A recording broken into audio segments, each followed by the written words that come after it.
Lovely. Good one too, then. All right, well, yeah, well, thank you very much, Elders, particularly Cam and Bree for organising this, and Matt, thank you very much for inviting me. So, now, Elders, we can't make it rain, nor can we change markets, but we're here to help. We're here to help you with any of your livestock production problems. So, yes, please let us know, and I want as much feedback as possible. If you disagree or agree with anything you see here, if you've got any questions, please fire away straight away. So, we just want to make it a general round table discussion, if you like. I don't want to stand up here and go on with a monologue for 40 minutes. So please, if you've got any questions, sing out. So as Cameron said, I just want to cover a bit about just the way the season's going, obviously, and where I'm from. I'm from Wagga, and we're exactly the same as you blokes are. So yeah, I can empathise with you. I'm on a small merino flock myself, just west of Wagga. So I'm about to start lambing, so I know exactly what you fellas are going through. Who's already lambed in the room, incidentally? Got lambing or lamb, yeah, and so about half have already lambed or lambing and about half are about to. So, okay, that's good. So we'll talk about, yeah, confinement feeding. Does anyone confinement feed? Does anyone build confinement area? Yep. You got your sheep in at the moment, or? Yeah. They've been since the beginning of lambing, like a month. In a month, yeah. So you let them out just before lambing, that's the plan? You locked up some paddocks for lambing, that's a good idea. There's a fellow, just a little anecdote, but like Matt Crozier, who manages Rupert Murdoch's place at Yass, pretty good operator, but I remember one day he said, if he had a farm himself, he said the first thing he'd build would be containment area. He said before he built a house or wool shed, he'd build himself a containment area. So it's the most valuable piece of infrastructure on the farm. So I thought that's pretty good advice for a bloke who knows a bit about feeding sheep. So why confinement feed? Obviously it protects ground cover. I mean, heaven help us if we ever go into another drought, but if we ever go into the, we've seen, I'm sure we're all old enough, we've seen enough droughts in our lifetime. There was an example in Wagga, or around Wagga at Gundagai, those of you know where Gundagai is. Some of the country there got so badly flogged in 17, 18 and 19 that some of the agronomists said it could take 10 to 20 years to recover because the topsoil basically blew away, and when we did get the rain, what was left of it got washed down the Murrumbidgee River. So preserving ground cover or preserving your topsoil is one. Reduces labour, and I'll show you an example of that. A good example, I was telling the boys today, we've been involved in building a containment area at Hillston, 12,000 sheep. So previously it was taking them 2 days to feed their sheep. Now they're feeding 12,000 sheep in about 20 minutes because they've got them all locked up in containment. So significant labour saving. Reduces feed cost because sheep are browsers, as you know. If you leave them in big paddocks, they'll continually walk the paddock looking for something to eat. As soon as you can find them, you save energy, you save feed. I'll show you an example of that shortly. And I think most importantly is it just allows your pasture time to get away.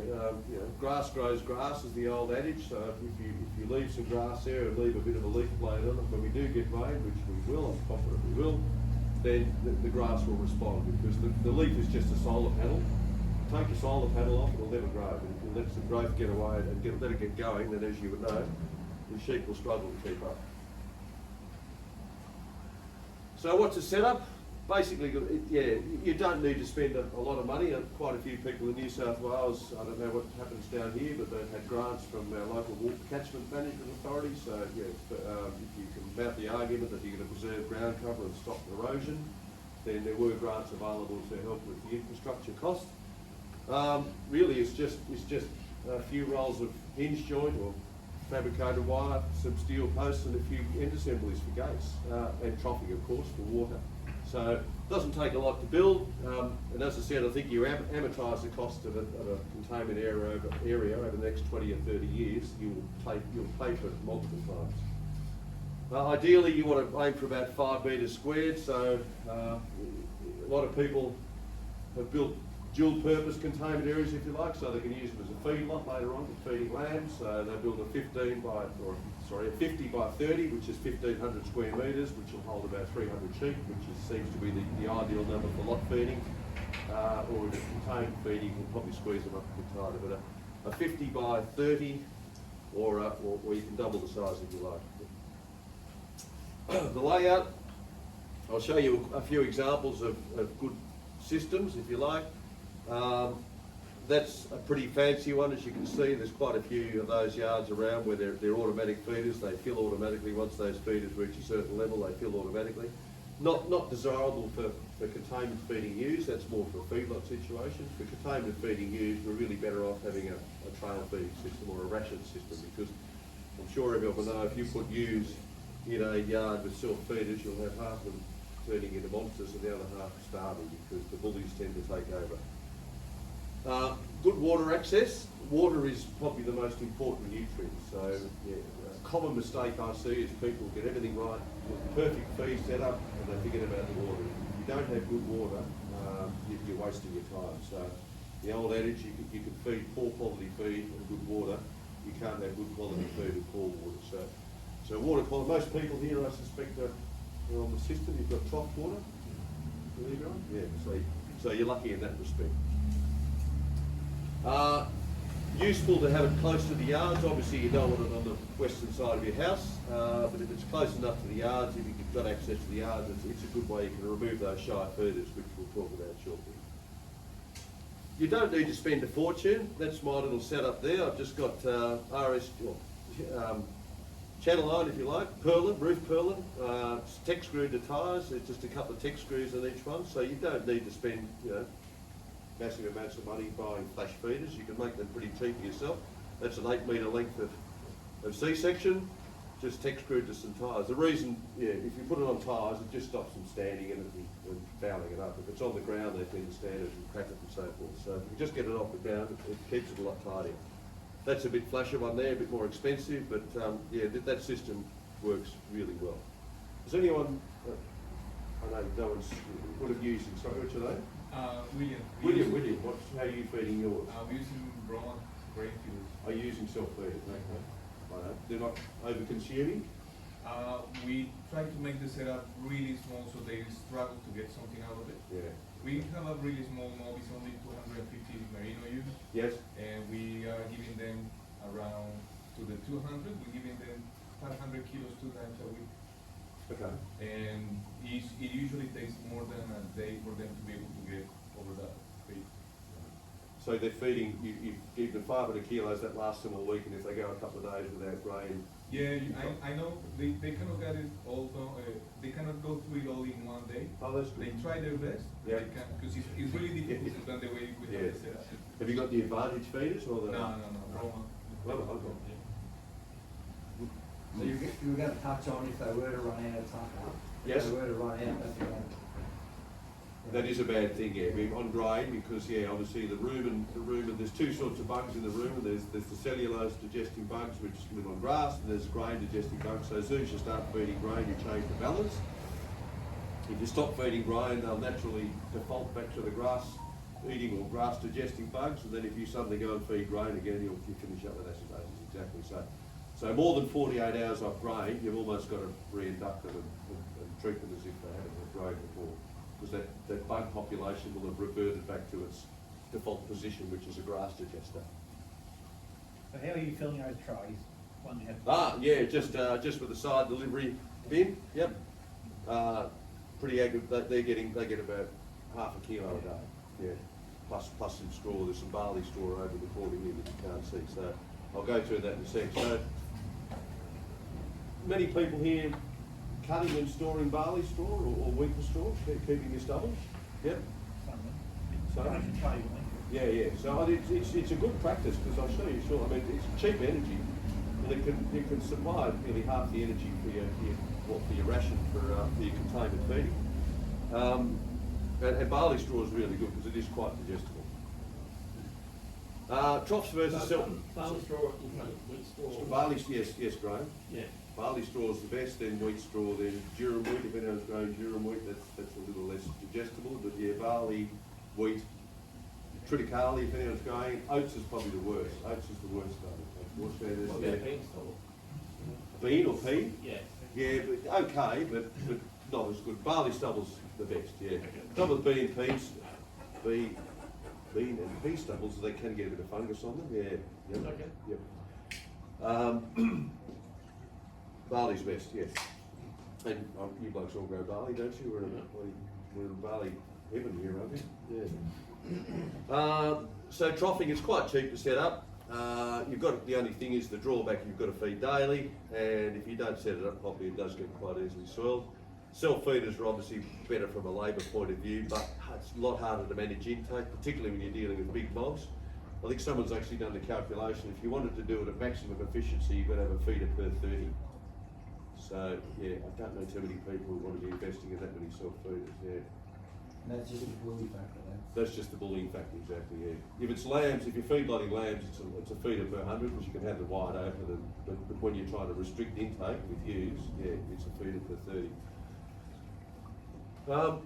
The other drawback too, I was going to mention here, so the one we did at Hillston, it's a one-sided troughing system, so they put some laid out about 4 k's of conveyor belt, then they put the fence through the conveyor belt, so they're actually feeding on the conveyor belt, so the sheep are coming up the fence, so they can feed all the sheep from outside the fence. That's why it's so quick. But the snag there obviously is you're only feeding from one side, so you're going to have double the space. It's about, if you want to, it's about 5 sheep per metre of belting, 20 centimetres each. And what do you use for trophy? For troughing, At Hilton? they're just using the conveyor belt, Oh, yeah. it's So they've just yeah, turned it, it's just run down like that. The fence is actually through the belt. The inside is just turned up a bit, so when they go along with the delivery bin, the grain falls on the inside and they just eat under the fence. But they've tipped the hinge joint upside down, so the big hole's at the bottom. So they can either eat under the fence or stick their head through the bigger hole and eat through the fence, yeah.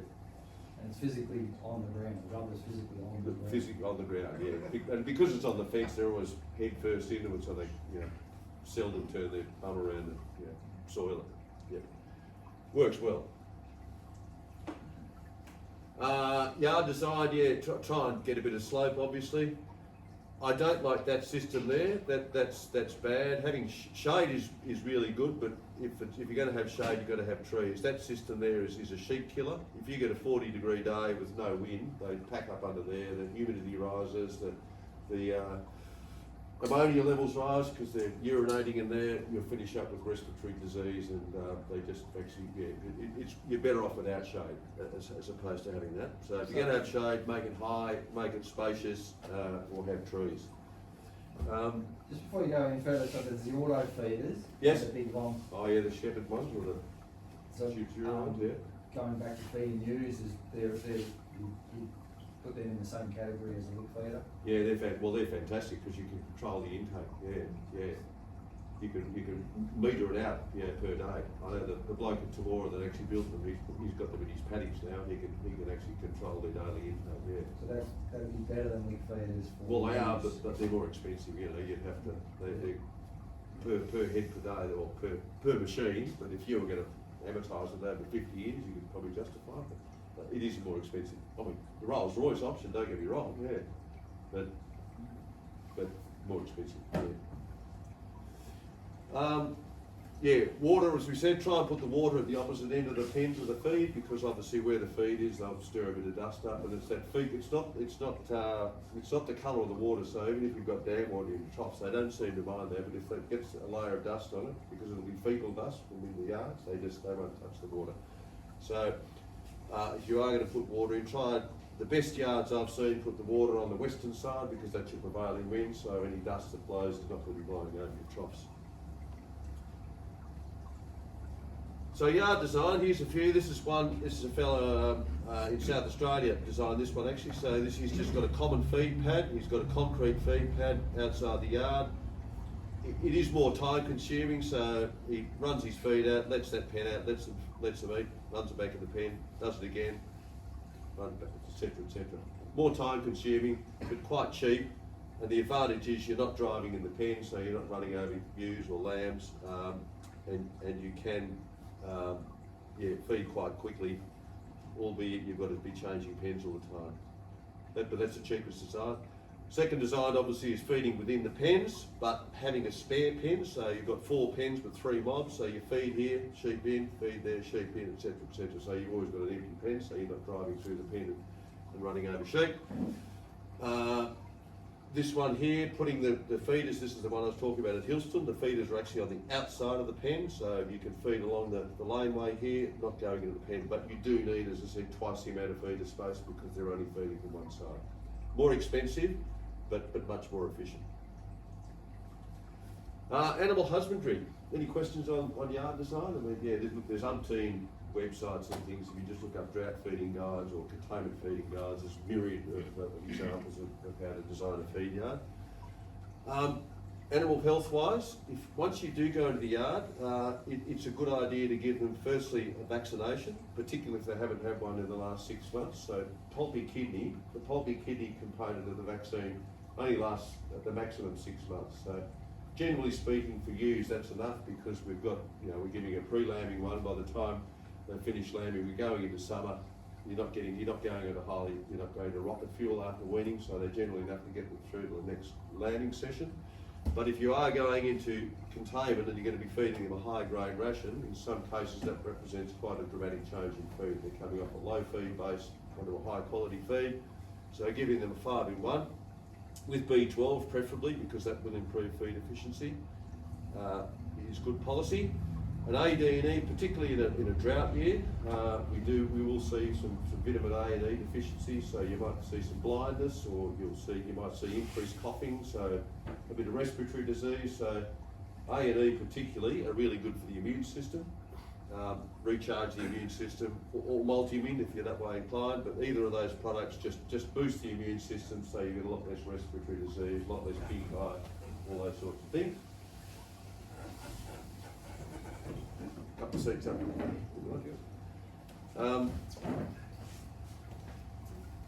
I would suggest, rather than before you drench them, maybe get Bree to do a fecal egg count for you, do a worm test. They're going into a situation where they're not going to be eating grass, obviously, so if they're not carrying worms, if they're not going in there with any worms, it's pretty pointless wasting a drench on them. So if you're going to put them in the yards, I'd get a fecal egg count done first, because you might save yourself a lot of money not drenching them. If they are worming, absolutely drench them, but if they're not, save your money. During containment, I'd be tempted, just to do an egg count, particularly if you've got bigger yards with a bit of grass in them, because they can pick a few worms up. We've had situations where blokes have had the containment yards have been a bit too big, but obviously you're increasing the stocking rate when you put them in a sacrifice paddock. They will start eating close to the ground and eating around the dung piles. They can pick up worms. So a fecal egg count at some stage during lockup is useful. Just be mindful of respiratory disease. Pneumonia is probably the biggest killer of containment, particularly young stock. If you hear, I'm sure you've all heard lambs coughing in the feedlots, so that's often the onset of pneumonia. There are vaccines that have been tested, but really we don't have a reliable vaccine that controls all the bugs that cause pneumonia. The other one, particularly with your rams, and if you're running wethers, is water belly. Has anyone ever seen calculi, water belly? Yeah. So they just blow up in the guts. The urethra gets blocked because eating grain is a high phosphorus diet. The phosphorus tends to crystallise in the bladder. When they try and urinate, blocks the plumbing up, and bang, you've got a blockage. And unfortunately, it's irreversible. So once they've got the blockage, unless you're prepared to spend a couple $100 at the vet, they'll be dead. So the way to stop it is make sure you keep your calcium and phosphorus balanced. So always have a source of calcium. As soon as you're feeding dry feed, grain or hay, you've got to have some supplementary calcium. If you don't balance the calcium, we'll finish up with water belly. Less problematic with ewes, obviously, because they don't have as much plumbing as the boys. This is the big one, I think, that catches a lot of people out. So the old adage, you kill more sheep in a good year than a bad year. So we see more deaths after the drought's broken than we did during the drought. And the main reason is, too many people let them straight out of sacrifice paddocks or containment, straight onto green grass. And if it's not the nitrate poison that kills them, it's pulpy kidney. So a couple of things to be mindful of. Firstly, it's a dramatic change in feed. So again, if they've been in there for an extended period, I'd give them another 5-in-1 or 6-in-1. The second thing is they're going on from a low protein diet generally to a very high protein diet. So if you do let them out, you need to do it gradually. So let them out after lunch. So once the dew's gone off the grass, let them out for an hour, bring them back in the following day, let them out for 2 or 3 hours, bring them back in, then probably by day 3 they're used to it. Because the rumen, there are more bugs in a cup full of rumen than there are people in the world. And those bugs have got to change their modus operandi. So it doesn't happen overnight. It takes about 21 days for them to completely change. So you can't expect them to go from, you know, we can eat a steak and then have a bowl of ice cream. You do that to a sheep, you'll kill it. Yeah, it's got to be, changes in feed must be gradual. Is that clear? So yeah, one of the biggest mistakes we see is people, drought's broken, beauty, got green feed or a grazing crop, let them out, they go and there's dead sheep everywhere.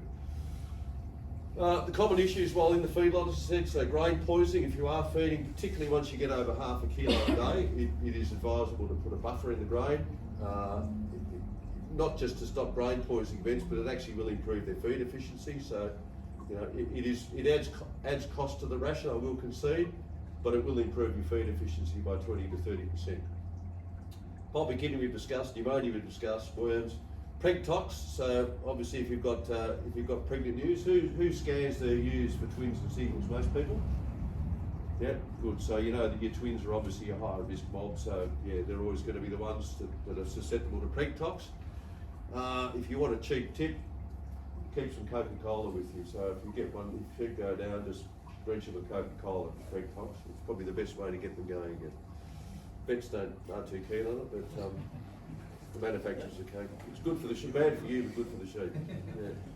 Yeah. Milk fever, obviously, yeah, if it, heaven forbid, if it continues and we're going to have to continue feeding grain through lactation, then we have seen quite a bit of hypercalcemia in the last few years. So calcium deficiency, again, it's because we're feeding a high phosphorus diet. They're not getting access to calcium, so you must make sure you've got some sort of calcium supplement or some sort of, we'll put lime in the grain. And another one that has anyone noticed mastitis the last few years? Yeah, in crossbreed ewes particularly? Merinos mainly, yeah. It wasn't as bad last year as the previous year, I reckon. Was that a fair call? Well, personally, only probably like a half dozen out of the whole stock of my ewes. Yeah. And you're lambing now, you've got lambs in the ground there? Yeah. We had a situation up in Warren, actually, a bloke was getting flogged every year with mastitis, but he had ewes going in one particular mob. The dam was in a fenced off separate paddock, so all the ewes were going through a gate, stirring the dust up. He just put some blue metal in the gate and stopped it straight away. As soon as he stopped the dust, he stopped the mastitis. So, yeah, so something to watch out for. Managing shy feed is important. So as soon as you lock them up, obviously, like any mob, you'll get 5 to 10%. They won't go to the feed. I'm sure we've noticed that. So a good way to do it, if you're feeding ewes in containment, is just open a gate, and after a week, open a gate, run them into another yard, just cut the last 10% off. They'll be your shy feeders. So just to save yourself a lot of drafting, just run them through a gate and shut the last 10% off, and they'll be all your shy feeders. Hunt them down to another pen. So yeah, observation's the key. You can weigh them if you're that way inclined, but really your eyes probably generally good enough to pick out those shy ones. That's the setup I was talking about. That's inside the yard, but plenty of setups outside the yard. There's your shy feeders standing back there. Obviously they're the ones that need to be taken out and put in a different mob. Water's really important. The water here, your scheme is pristine, is that you're not worried about salinity, no one's using bore water? No one's using bore water? Yeah. You are? Right? Yeah. So we have had cases, where particularly around, say, Ivanhoe, Balranald, that area, the water is quite saline. They had to put desalination plants in to desalinate the water. As you know, sheep can handle up to about 5,000 parts, but once you get over 5,000 parts, it will stifle water. It will stifle their water intake. We're talking about this today at Graham and Patrick's, but there's no need to put massive, big, 1,000-litre troughs in your yards. It's just a waste of water. You've got to be cleaning those troughs regularly. So what we find is better is to have a small trough with good pressure that fills really quickly, because sheep, I'm sure everyone knows this, once they've organised they've sorted out their hierarchy, they'll just drink, they'll take it in turns to drink. So if the trough's constantly filling, it's actually better because they've got constant access to cool water. So every time you clean the trough, and I'm sure you've all seen, as soon as you clean the trough, they all come in and want to drink. So if it's constant cool water at a high flow rate, much better than having a massive big trough that you're going to waste a whole lot of water when you clean it. I get some people say, but if you have a small trough and the pump blows up or something goes wrong, you're going to run out of water. well, yeah, there's ways to manage that. You could perhaps have a spare header tank somewhere, but honestly, big troughs just waste too much water. So supplementary feeding, I'm sure the grain buyer will back me up or talk on this later, but my suggestion is just buy the cheapest feed per megajoule. So based on current prices, I mean, I think I've heard today cereal hay is trading at about $350 a tonne. In terms of cents per energy, you know, it's pretty expensive, and that's a good quality hay. So that's an 8.5 megajoule hay, which is a pretty good quality hay. You're paying about 5 cents a megajoule. Protein generally is quite low, so you'd have to be probably supplementing some lupins or something with that. So that would make it quite an expensive ration. Lucerne hay is out of the question. Yeah, leave that to the horse trainers. Feedlot pellets, that can vary a bit. In some years, feedlot pellets are quite good value. I've heard stories of blokes taking grain in and bringing pellets home because the pellets are a bit better balanced. I know some of you fellows here that are cropping, you don't want to be bringing weeds onto your place. So yeah, pellets certainly are a good way to avoid bringing weeds onto your property. But generally speaking, in terms of cents per megajoule, they're quite an expensive source of energy. 9 years out of 10, F1 barley is your cheapest form of energy. At the moment, we're lucky in the Riverina, they've just had a very big corn harvest. I think corn got down to about $300 a tonne, which was probably better value than barley, but I think it's gone up $50 this week, so probably back on parity. But 9 years out of 10, barley is your best source of energy. So if you're keeping grain, keep barley. A, it's cheapest energy. B, it's quite safe to feed because it's quite fibrous. And C, it's generally pretty well balanced for energy and protein, so you don't need to use a supplement when you're feeding dry ewes. Beans, I know there's quite a few beans grown around here. Fantastic sheep feed, but in terms of energy or cents per megajoule, yeah, it's a little on the dear side. Fantastic, probably save your beans for your weaners that need that extra protein. Where does oats fit in that picture? Yeah, look, I'm not a fan of oats, I must say. Oats are good for horses, there you go. But in terms of a sheep feed, they're generally very expensive. They're inefficient. Yeah. Where you're feeding, say, half a kilo of barley, you have to feed nearly a kilo of oats to get the same result. Yeah. Just because oats ferment, they're great to starting sheep on. Yes. Great if you haven't fed grain before, they're fantastic because they're very safe. The reason they're safe is because they ferment very slowly and they're much more fibrous. Ergo, they're not as productive. Yeah. Well, we haven't got any oats this year, but last year I reckon they helped with a bit of milking. Mm. They seem to milk a bit better. Well, that's a good point you raise actually, and that's the fibre. So that's where barley straw is good. So calcium mobilisation. So they draw calcium from their bones, as you know, all ruminants do. So anything that elicits chewing or elicits cud chewing, Yep. mobilises calcium. So that's why oats are a bit more fibrous. They'll chew a bit more. They'll chew their cud a bit more. Chewing their cud, what happens is produce saliva. Saliva is full of bicarbonate. The only source of bicarbonate in the body is calcium carbonate, which is the bone. So by default, they'll mobilise calcium. Yeah. That's why, having, as I said, and straw will do the same thing.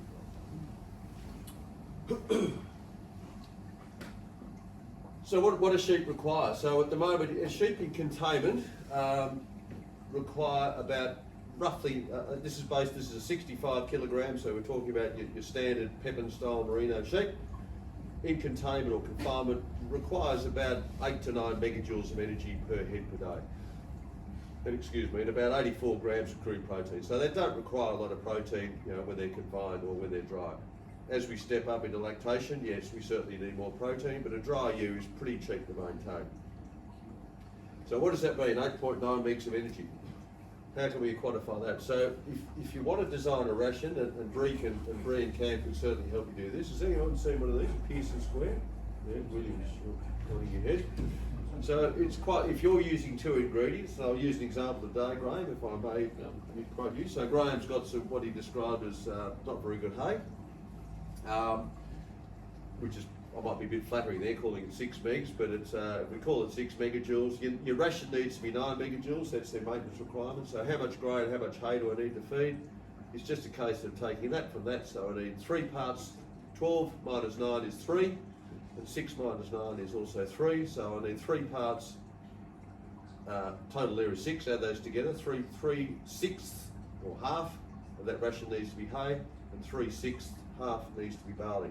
That ration cost will be $235 a day. That's feeding a kilo of the combined ration.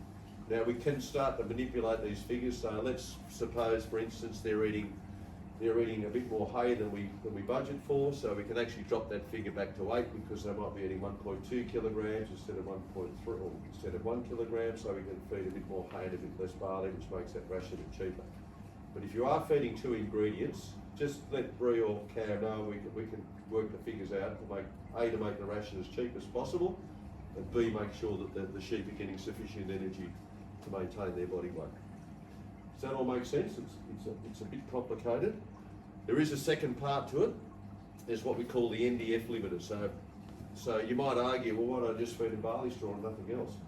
Well, unfortunately, barley straw, and all straws for that matter, has quite a high neutral detergent, what they call the neutral detergent fibre. So it's the fibre fraction of the plant which actually which fills them up. So it'd be like us eating a cardboard box. If you had a cardboard box, it's just going to sit there, we're not going to digest it. So a fair bit of the barley is just a cardboard box. It takes a long time to get through them, or get through the room, and it slows the rate of passage down. So if they're eating barley alone, the maximum amount of barley straw, based on that NDF figure, a 65 kilogram ewe would struggle to eat a kilo of straw a day. A kilo of straw is only going to provide her with 6 megajoules of energy, which is clearly well short of what's required. So that's why you'll see them in stubble sometimes. Once the grain runs out, you'll see them walk around. They're a big fat, they've got pot bellies, but they're losing weight because they're full. They can't eat enough per day to maintain their energy requirements. So even though they're full and not hungry, they're losing condition because they can't extract enough energy from that straw. Does that make sense? Yeah. So whilst it's a good cheap source of energy, barley straw by itself is not good enough, is not enough to do the job. Now, as I said before, why is it good to have them in containment? It does save energy. This was some work done in South Australia. So sheep grazing as compared to sheep in confinement, they found that while they were grazing, they were using, they had a ration of 8% crude protein. They were using about 10 megajoules per day, walking around, browsing, grazing, looking for something to eat. As soon as they confined them, they knocked 1.5 megs off their requirement because they're not moving. What does that mean in terms of energy saving and cost saving? So at cereal hay, at whatever the price was, I can't remember what they priced it at, it meant at 42 cents a day out in the paddock as compared to 36 cents a day in confinement. Feeding pellets or grain, it was a saving of 5 cents a day. Doesn't sound much, but if you multiply by that by a few thousand sheep over 3 or 4 months, it'll pay for infrastructure. And that's what I said. If you build some yards in 2 or 3 years, that saving alone, just what you save in energy, there's a silo of grain potentially every year you're saving in saved feed, and then again your labour costs and everything else. Does that make sense? Yeah. This is a typical example, and I just wanted to show this because it's a good example of how quickly the mistake people make of letting them out too quickly. So this was a bloke, he did the right thing. This was last year. Had them in containment. Obviously, started here in containment because the season was going off. Was probably overfeeding them, if anything. This was their condition score. As you know, we got a good order and break last year, so he let them out. And you can see the difference between this was on favour beans, they're being fed favour beans in confinement, and they went out onto pretty good pasture, like it was a beautiful loosened ryegrass pasture that had been supered, as good as you could find. But you can see how much condition they lost in that first few weeks, and that change of going from hard feed on the sloppy feed. And that was, as I said, a ripping pasture. They lambed about here, and you can see the loss, even on fantastic, 2,000 kilograms of supered clover ryegrass pasture, how much condition they lost during lambing. But I just thought that was a good example of that weight loss that we're going to see if you don't manage that exit from the containment area. If you don't keep feeding them for a few weeks or at least a week or two after you let them out of containment, they will drop a lot of condition quite quickly. So we've got a containment set up at home. Yes. So our leucines 5 k's in the road. Yes. What do we do? We put lick feeders in that leucine paddock, you put bales of straw. I certainly have some straw, but if you just trail feed them, so I let them out at lunchtime. I'd feed them in the morning, let them out, trail feed them the following day.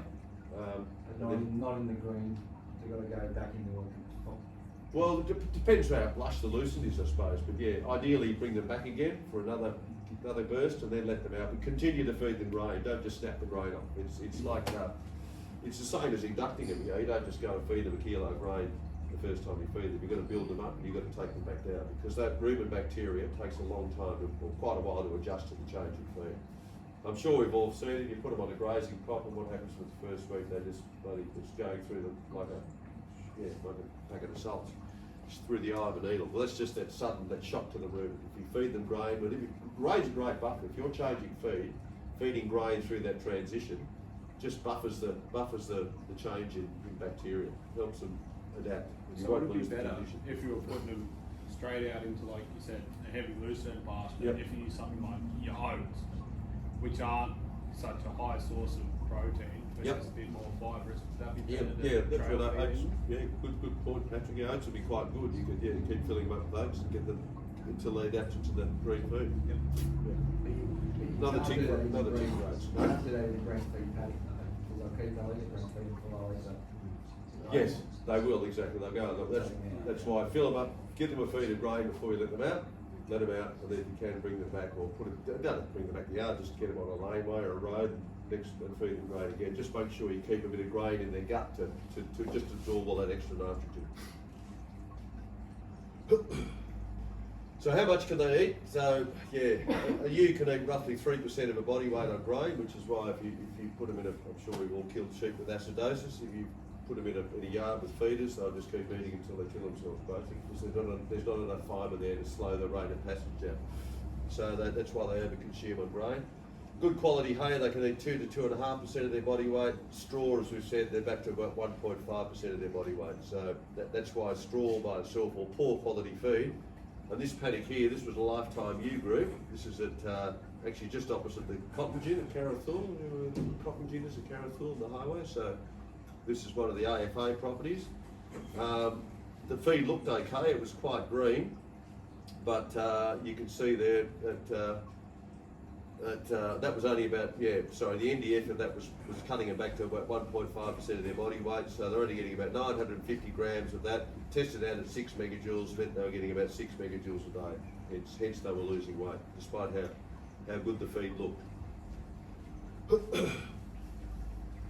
I'm sure you've all seen this, why it's important to separate your singles and twins, particularly by scanning. Coincidentally, we scan here at day 80 to 90. By scanning is when those lines start to pull apart. So if you're not separating your singles and twins, you're either overfeeding your singles or you're underfeeding your twins generally. In some years, we had a good example. We had a group down in Tasmania where the bloke didn't separate his singles and twins. It was a good season. He assumed that most of them were in twin, and he finished up losing hundreds of ewes with dystocia. We had the vet there, Bruce Jackson was there at the time. We cut one ewe open, she had a 14 kilo lamb inside. Yeah. So we rushed the lamb straight down to JBS and got it in the skull and hung up. Yeah. So you can overblow, particularly in that last trimester. Yeah, if you are containment feeding, you need to sort of take it away from the singles and give more to the twins. Particularly this year, because I think in most cases, correct me if I'm wrong, the ewes have been in pretty good nick going into autumn. Yeah. So we started from a pretty high baseline. So also there's a lot less rumen space too with twins. You've got more fetus using up more of that rumen space. This is what I wanted to show. This is from Life. Anyone done lifetime years? Anyone done life? Yep, got a few hands. So as I'm sure you're familiar with this. I think it's really important as an industry. I don't think we understand very well. It takes twice as much energy to put weight on as it does to maintain it. So I think Graham hit the nail on the head. There's one great adage: feed early, feed less, and it is really, really true. So if you start feeding early and maintain condition, it's great. But if you let them slip, you can see here.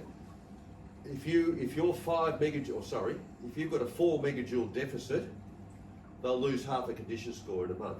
To get that half a condition score back, we've got to feed an extra 8 megajoules of energy. So you've got to double it, plus you've got to feed that -4, obviously. So you've got to feed 4 plus 8, you've got to feed 12 megajoules to get that weight that you've lost back. Yeah. So yeah, I think that's a really important take-home message. We had a really good example of that at Narracourt, a bloke that used to feed by the calendar, never fed a sheep before the 1st of February. When he joined, so Rams went in 1st of February, he'd start feeding. We talked him into starting after Christmas, which he argued, he said that's going to cost me more grain, but in fact he started feeding half a kilo after Christmas, fed right through to lambing. He actually fed less grain, and he had to buy 1,600 more ear tags because he had that many more there. Yeah. So he had, his grain bill was less, and he marked more there. So just a really good example of starting early and stopping that loss. To quantify that, here's two examples. So feeding, two mobs of ewes in condition score 3 at the start of feeding. This one here, this bloke here fed to maintenance, so started feeding in February, kept feeding right through. Obviously had to step it up as they got more pregnant, but his feed cost was $18, and he finished up his sheep, lambed in condition score 3, which is where they should be. This bloke here didn't feed in February, March. They lost the condition score. He had to ramp the feed up. He had to feed 15.5 megajoules per day, or 1.5 kilos per day, to try and get that condition back on, which he didn't. He only got them to 2.8. Cost him $30 in feed, and his sheep weren't as good. So he was still behind. Spent nearly twice as much, and was still behind. So I think that's a pretty good example. I think if everyone would agree, that is a great example of starting early and spending less money. The other thing is too, in terms of wool production, we've got a few wool growers in the room, haven't we? Yep. So I'm sure you've all heard that in that last trimester is when all the secondary follicles develop. So the better you feed them in that last trimester without overfeeding them, you'll get more secondary follicles, which is you'll actually have it's what they call an epigenetic effect. You'll actually finish up with a sheep that cuts a bit more wool, and it'll be finer wool too, and that's set for life. So it's the reason they call it an epigenetic effect is not necessarily the DNA driving it; it's nutrition that drives that last little bit of skin development. So you can actually elicit lifelong changes by managing your feed properly. Water we've touched on, health issues we've touched on. I hope no one's breeding those sorts of sheep anymore. In terms of drench, Matt and Andrew put this up here, you really should be using combination drenches. Now, is everyone using anyone still using a single active drench, like using a Cydectin or most people are using combo drenches? So yeah, what we've found, and I'm sure you've all seen this, is the single actives really, no matter where you go, they have lost their potency. So if you're not using a combination drench, you're probably encouraging resistance on your property. I heard a good analogy. So with a triple acting drench, the reason using combination drenches is better than rotating drenches. So one drench shoots the worm, the other chemical stabs the worm, the other chemical bashes the worm over the head. So if you use one drench, you can stab them, but they might survive the stab wound. The following year you shoot them, they might survive the bullet wound. The following year you belt them over the head, they might survive that. But it's highly unlikely that they're going to survive all three at once. So if they stabbed, shot and smashed it over the head, it's probably going to kill them. So that's why the combination drenches are well worth using. Beach port there, I said, always put this up, so yeah, fantastic for weaning, which I'll touch on in a sec. And if you are lambing, magnesium is a really important part of this whole calcium mobilisation process. I said before that chewing elicits saliva production, but in order for that calcium mobilisation, or in order for the sheep or cows to start mobilising calcium, they do need magnesium. Magnesium is got something that excites the osteoblasts in the bone and allows them to release calcium. So if you don't have magnesium, they won't be mobilising calcium. And quite often, particularly if we do get a break and we get that fresh green pick, notoriously high in potassium and nitrogen and very low in magnesium. So we do see some hypomagnesemia issues which lead to hypercalcemia. So find to feed salt and lime while they're dry, but that last 3 weeks before lambing, you need to be feeding a supplement that's got good levels of magnesium, really important element. What's the time? 7 o'clock. Oh shit, I reckon that's enough. We might get, has anyone got any questions? I was going to touch a bit on weeding, but I think we might leave that for another day. We'll let these fellas. Has anyone got any more questions on you? Yeah? Just a quick one. Yep. Like with feedlotting and that, you might get a big rain. Yeah. What's the options available, like letting the stock out and try and feed them out, or? So rather than walking around in mud. Yeah. I'd prefer to let them out if you've got a dry yard somewhere or paddock that's that's bare. But just if you have to let them out, just make sure they're full of feed when they go out. Yeah. Don't let them out hungry. That's really rule one. Yeah. I know where you're getting at. We've had issues there where too much or 50 mils of rain or something in a thunderstorm and it just makes a sloppy mess. Well, yeah, if you can let them out, it's obviously much better for health reasons. But don't let them out on a lush green paddock, or don't do what one bloke did. He let them out into a holding yard, which obviously sheep had it for 100 years. Had marshmallow and bloody stinging nettles all over it. They went and guts themselves and started dropping like flies there. So if you're only let them out, try and let them out into a bare paddock or fill them up with hay first. So lambing in confinement, like you said, it's a possibility, but like, they like to go away on their own. They do, exactly. And then this mothering, is there any tips? Yeah, it's hard. With singles, yeah, possibly if you can break them up into small enough mobs, but twins, no, it'd be a disaster with twins. So we did have blokes did it a few years ago, but they had paddocks. They let the twins out into paddocks, or the best paddocks they had, and kept the singles locked up, and it seemed to work okay. It looks terrible because you go and see bloody dead lambs everywhere, but as someone said, there's probably just as many dead lambs in paddocks, just you don't see them in the paddock, you see them in the yards. But certainly not twins in Catoma, that would be a disaster. Although having said that, is anyone scanning triplets out, managing triplets separately? Yeah? Do you land them in confinement, in a confined area? In a mob of 30 or? Oh, we only probably have 20. Yeah. So certainly, if mobs of 30, if triplets, you can keep them confined, land them in mobs of 30.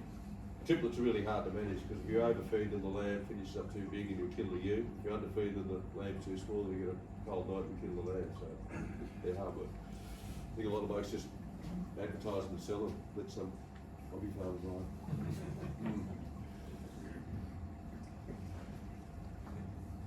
Happy? I'll stay around for beer anyway if you've got any questions. Thanks Cameron, thanks Bree, and thanks to the elders, and thanks to everyone for coming.